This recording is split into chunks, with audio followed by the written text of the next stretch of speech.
Morning, children. Welcome to your English class. Hope you are doing well and taking good care of yourself. And hope you're being good also. And how can you be good? You can be good by taking good care of yourself, by being good to yourself, and by being good to others. And how can you be good to others? You can be good to others by taking care of them, by maintaining social distance, by sanitizing yourself every time you touch anything or go out. This is how you are going to be good to others, not only to yourself. So today we are doing two wonderful stories which teach us something good. And these two stories have been taken from your book, A Pact with the Sun, which is the supplementary reader. And as you know, this book contains beautiful chapters with wonderful morals. So, first story of today is The Old Clock Shop, which again teaches you something good, teaches us all something good, not only to you.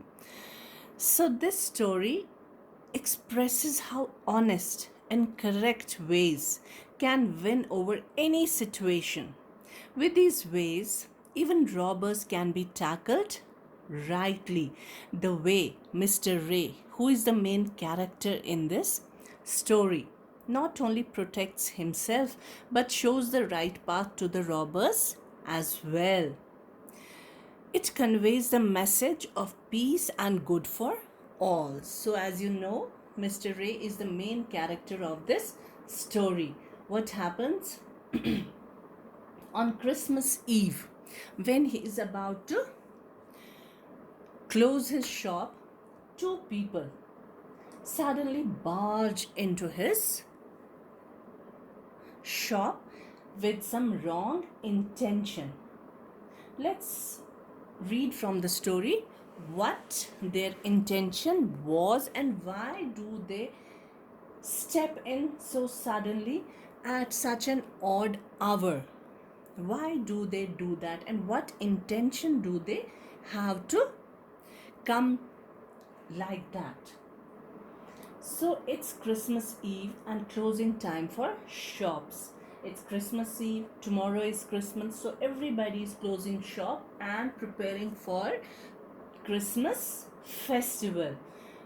Ray's old clock shop is still open when everybody has almost closed the shops, but Mr. Ray's shop is still open. He is just winding up.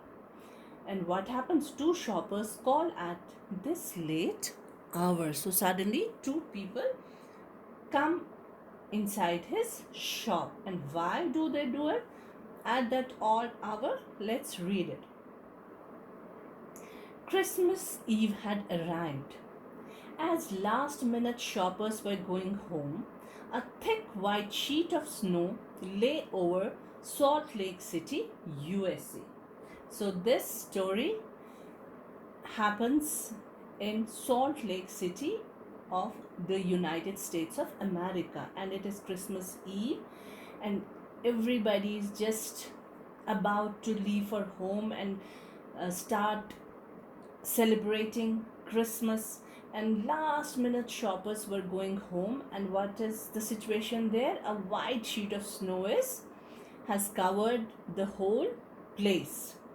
Yet the lights were still burning in the old clock shop as Ray, its old, deaf owner, worked on a clock he had sold that day.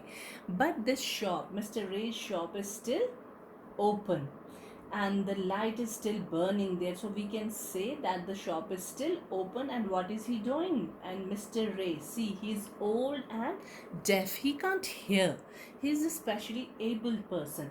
He's working on a clock he had sold that day. So he's working on a clock which he had sold to somebody and he wants to mend it before handing it over to the right owner. So these two people barge in suddenly into his shop. Having finished his work, Miss Ray stood up and was on his way to the back room when a cold rush of air from the front door hit the back of his neck. So, what happens?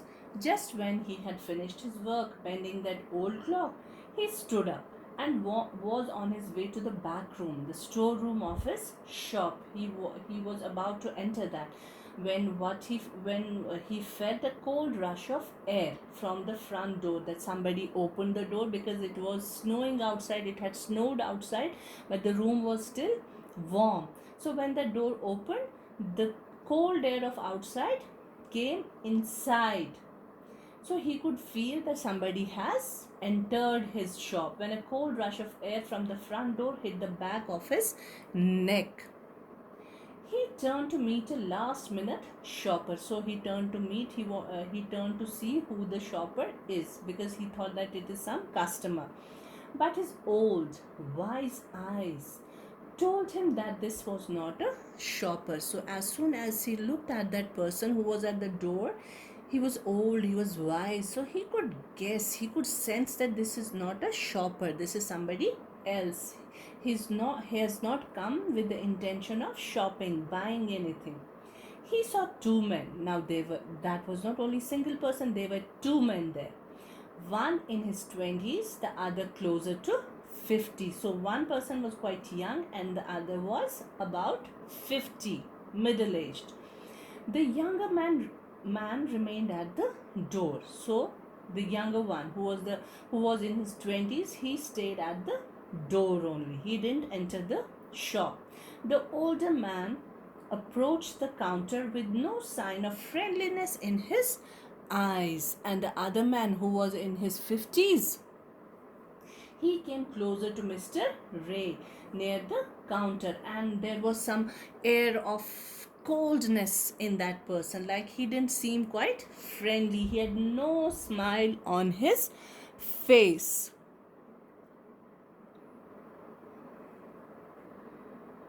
Ray was able to hide his growing fear, so he could feel that this person has not come. These two people, not only one person, they have not come with some good intention. So he got that fear in his heart. So he could feel that.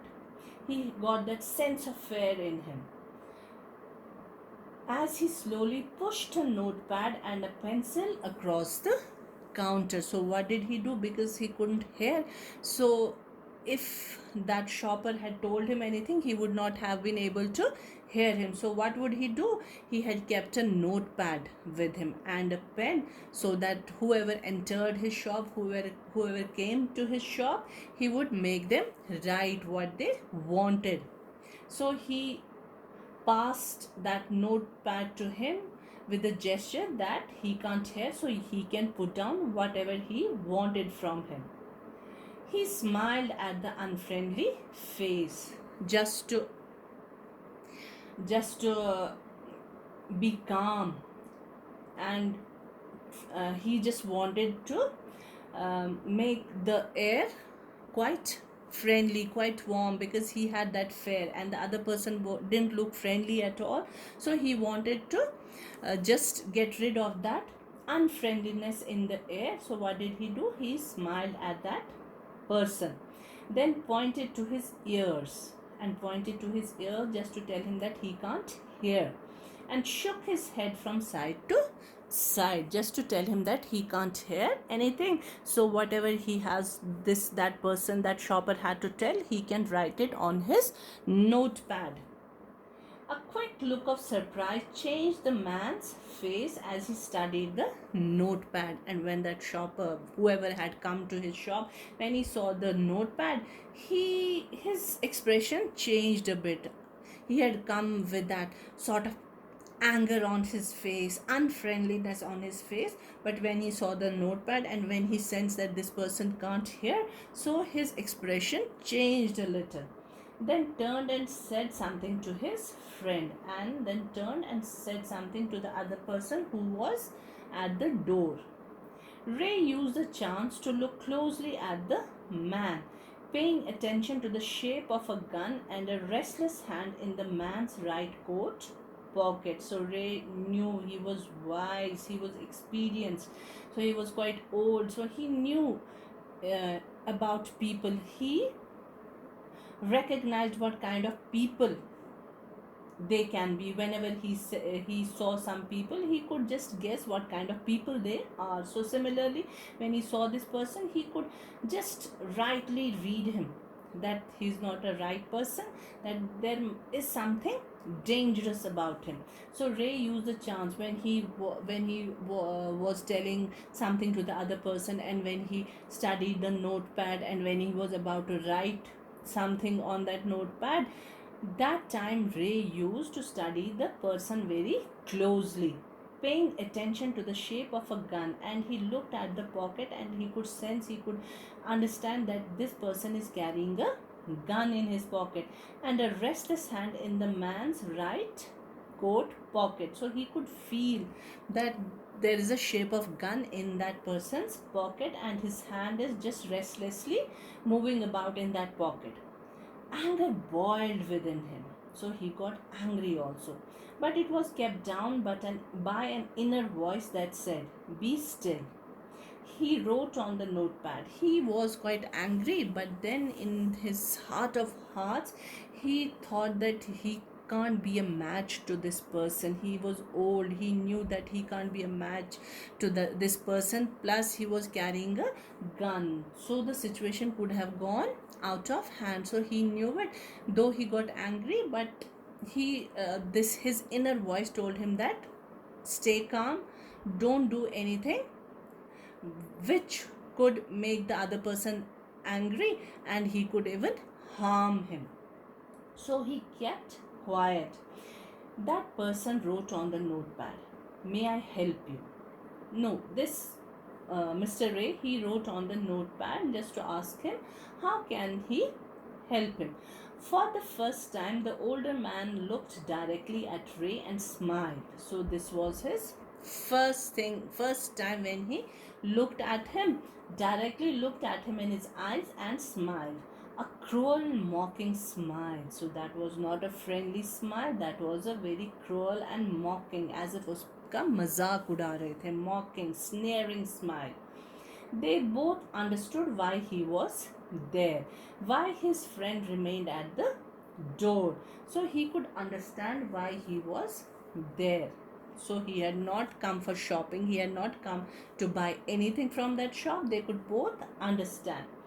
And why that person was, other man was at the door, he was keeping a watch at people so that nobody comes in, so that nobody finds out that these are robbers. Actually, they looked like men who were down on their luck. So Mr. Ray could understand that they were not actually robbers, they were not just robbers who were used to all this kind of game, going about robbing people, carrying guns, harming people. So he could guess that they were not such people, but it's just that they have run out of luck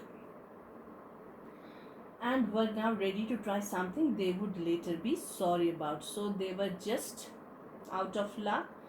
कुछ उन पर ऐसा बीता हुआ था कि मतलब वो मजबूर हो गए ये करने के लिए, जिसके बारे में वो बाद में रिग्रेट भी कर सकते थे. So he could understand that actually they were not bad people. Ray knows that his visitors are in need. So this was the real story. They were in need. They didn't have any money left with them, and tomorrow was Christmas. So they wanted to get something or some money anyhow. So that is why they indulged in this kind of behavior. He accepts an old watch in exchange for a good sum of money. So what does he do? We'll read it in the remaining portion of the story.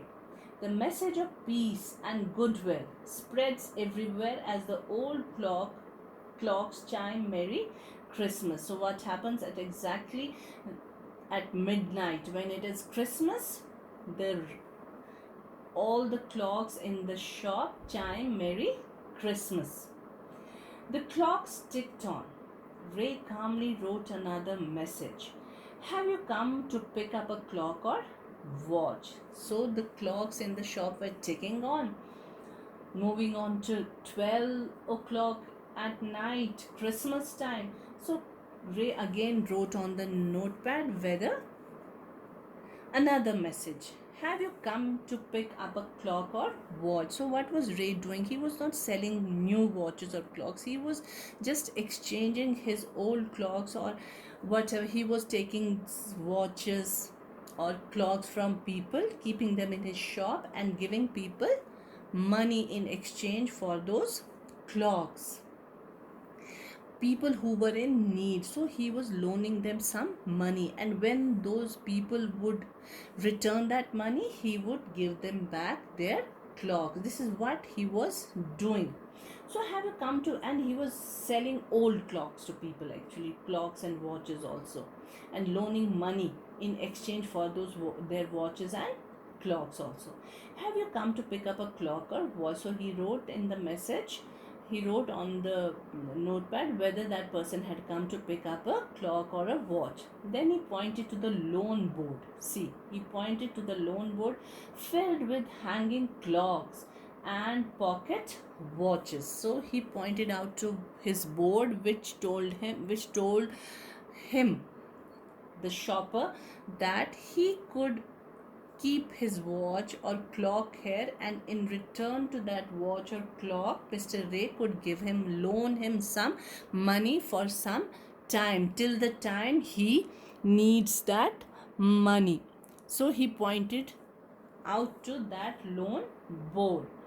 He was not a pawnbroker. Pawnbroker means people who loan other people some money and then take it back with interest. So it was not like that for him. He would just take the money he had loaned to that person, only that amount of money. So he would not take any interest from the people, but at the same time couldn't say no to the needy people who placed their old watches or clocks before him for anything they could get. So he would just take their watches or clocks and loan them some money for some time.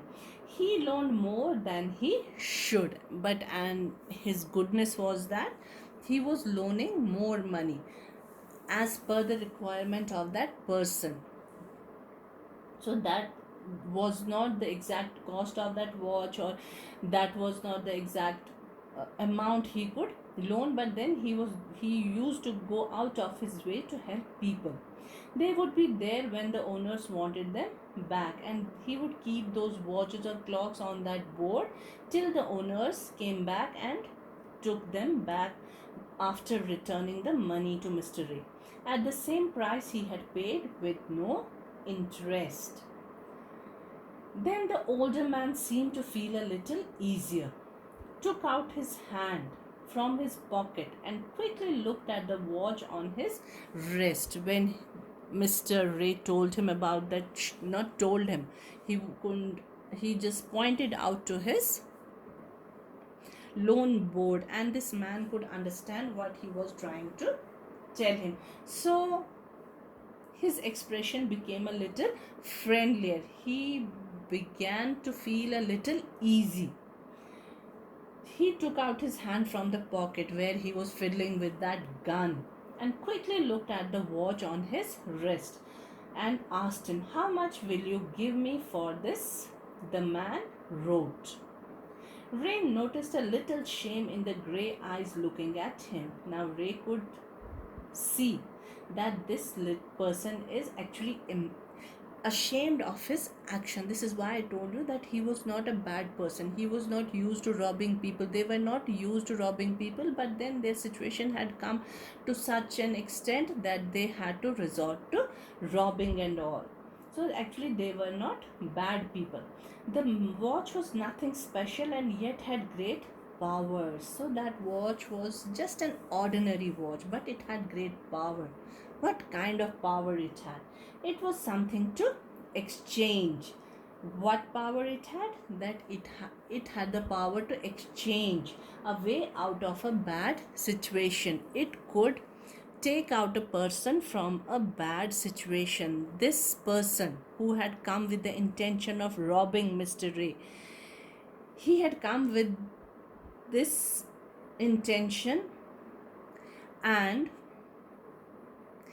this watch, what did this watch do? It made him come out of that bad situation.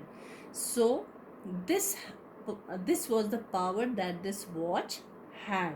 He could just, instead of robbing Mr. Ray, he could get some money in exchange for that watch. So this watch could take him out of his bad situation. He needed money, so this watch could have got him that money, could get him that money.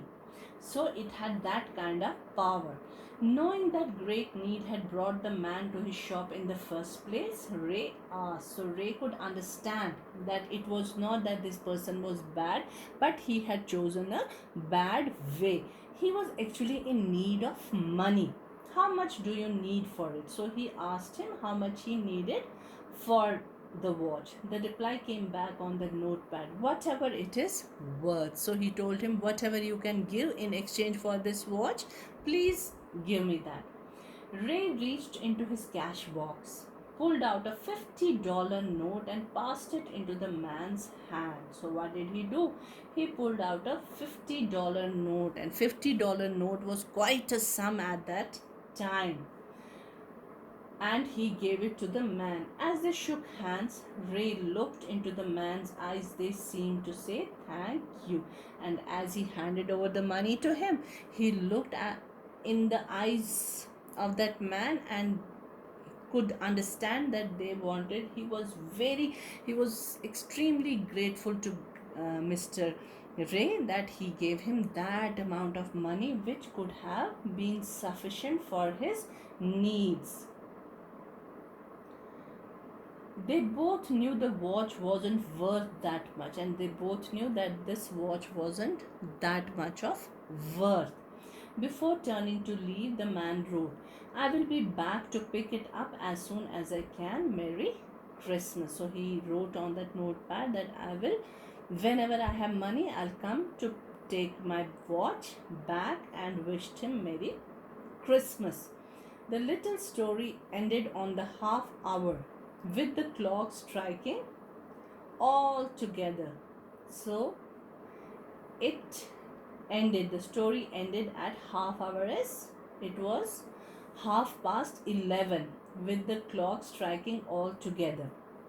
The timepieces, which had been looking on silently all the while, rang out the time with such feeling that even Ray thought he could hear them. Their sweet musical message was filled with hope, the timeless message of peace on earth, goodwill towards all, was felt by the three men who stood in the old clock shop. So see what transpired in that shop. They had come with the intention of robbing, with the intention of doing wrong to this person, but went happy, went with some good in them. Mr. Ray could change their mind, and it was the win of victory over, it was the victory of good over evil. So that was the power of that war. This is what the story is teaching us: victory of good over evil. So that was all in the story. Hope you enjoyed and understood it also.